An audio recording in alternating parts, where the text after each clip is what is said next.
May nag-comment, sabi, ang mahal mo maningil. Paano man sabi?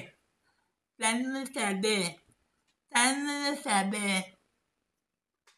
Kupitin natin let's say meron kang back pain. Tapos sinabihan ka ng doktor mo, mag-prepare ka na ng 1 million per surgery. Kasi ooperahan ka na. Kahit di ka pa naman kailangan operahan, sinasabi ng doktor, opera ka na. Pinag-test ka, MRI, X-ray, laboratory, gumas ka siguro mga 25,000-40,000 pesos. Tapos epidural ka pa kasi sobrang sakit na ng likod mo, for example. No? Gumas ka ng another 50,000 pesos. So you're almost 100,000 pesos in. Hindi ka pa rin gumagaling. Tapos sinabihan ka pa ng doktor mo, 1 million prepare mo para sa spinal surgery mo.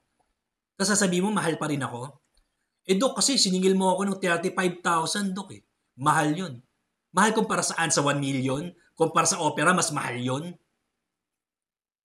Kasi ang tinitignan ninyo, ang mahal nun, 35,000, 25,000, 15,000, ang mahal nun.